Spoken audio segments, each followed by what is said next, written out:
and I also love writing stories and poetries and performing them in different open mics which get organized in my city at different cafes. And I have also published 12 different books on different aspects of life, and additionally I have worked at India's leading edutech company which is called Byju's as an education counselor. And I know somewhere you guys might be thinking that what is the correlationship between being an engineer and being an education counselor. So for that I would like to tell you that I firmly believe that for being a corporate success or personal life success, you must have that edge for communication skill, and I wanted to improve upon that. And that is why somewhere Byju's came into the action, because there I learned about different aspects of the communication skills, right?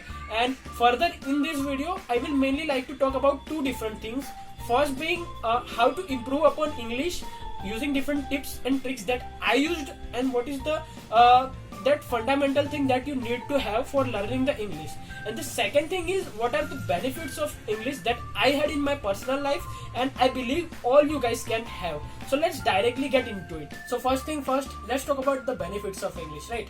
I come from a middle class family where, frankly speaking, money was the biggest motivation for me to keep on learning and to keep on improving upon myself, because we had to do compromises on a daily basis because of our financial instability. So when I got selected in Byju's, no, I can't even begin to explain how happy my parents were, because the package was around 7.5 lakh rupees per annum, which is around 50,000 rupees per month, which was really big thing for me and my parents.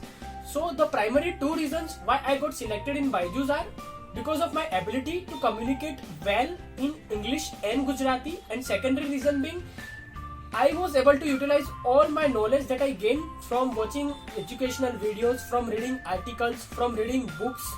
And the other benefits of English that I had are I was able to perform in front of the audience of around 100 to 200 people, and apart from that I was able to publish 12 different books on different aspects of life in English language only, and that was really big thing for me being an Gujarati medium guy. So all these things because of just one ability, and that is to communicate well in English in both written and spoken form. So this is all about benefits of English that I have. Now let's learn about how to improve upon your English. What are the tips and tricks that I used to improve my English? First of all, we need to understand why we are not able to communicate well in English like we do in Gujarati or like we do in Hindi. The primary and very important reason behind that is whenever we are trying to speak in English, what really happens is that whenever we are thinking about some particular thing, we think about it in Gujarati or in Hindi language, and then what we do is we try to speak in English language. So there is this gap between what we think and what we speak. The bigger that gap, the lesser confidence we will have while speaking about that particular language, right? And because of that, after constant tries, what we do is we end up losing our confidence while speaking English, and that's what we don't need to do, because the more you speak in English, the lesser that gap is, right? So all we need to do is decrease that gap, right? So this was the primary reason why we feel uncomfortable while speaking the English. So now that we know why we are not able to communicate well in English, let's learn about some ways using which you can decrease that particular gap, right? First of all, lots of people tell us that you have to watch some Netflix videos or some Hollywood movies to improve upon your English. That is half true, because even after watching the videos in English, what you need to do or what you are remaining to do is you have to practice the vocabulary and the sentence framing that you learnt in English, so that you can improve upon your English in a practical manner. Because till now what you have been doing is you have been applying the theoretical manner where you just kept on increasing your vocabulary or kept on increasing your English frame structure, but you were not applying that knowledge. So there are primary three ways which we will learn here to improve your spoken and your written English. The first way which I am going to tell you guys is about written English. For improving your written English, there are two things that you can do. You can write about the kind of day you spent at the end of the day, and the secondary thing that you can do is try writing about the summary of any particular article that you read. Because what will happen is that whenever you are doing these two particular activities, you will come across some words or you will come across some sentences that you are not able to translate in English, and due to that struggle that struggle will help you in decreasing that particular gap. So these are the two particular activities that you can do for improving your written English. Now for improving your spoken English, what you can do is that there is this application which is called OpenTalk on Google Play Store, which is the application that I used for my IELTS training. What happens is that in this particular application, you can talk to some random people which you don't even know and talk about life or talk about any particular stuff, but in English language. And because on the other hand, they are too trying to learn English, whenever you are speaking something in wrong manner, they will help you with that. So it is kind of a non-judgmental platform where you can learn English and also learn about some aspects of life from random people.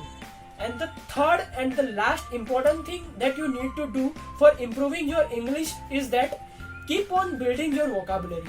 And what you can do for that particular thing is that whenever you come across some particular new word, take a screenshot of that word and make a particular folder in your mobile, which even I made, and I called that particular folder words to remember. So what I used to do is that whenever I come across some new words, I took screenshot and I saved it into that particular folder. And by doing this thing again and again, I built around 1000 to 2000 words in that particular folder. And whenever I am stuck in some long queue, or whenever I am feeling bored, or whenever I am doing something that doesn't require my particular attention, what I used to do is that I will open up that folder, try to learn that word and utilize that particular word into the sentence. Right? So these are the three primary things that you can do, and if you do this particular three things again and again for say example for 1 month or 2 months, I can assure you guys that you will feel that drastic change in your English proficiency, because we have covered all the aspects of English proficiency in this particular three activities: vocabulary building, English speaking, and English writing. Right? So that's all for today, guys. If you found this video informative, please consider following me on Instagram, where I educate my followers daily with what I know. Or you can also subscribe to my YouTube channel, where I post entertaining and educating videos like this. So link of both of these social media handle is available in the description. So you can go to that link and subscribe to my YouTube channel or follow me on Instagram. Thank you for watching the whole video. Shukriya.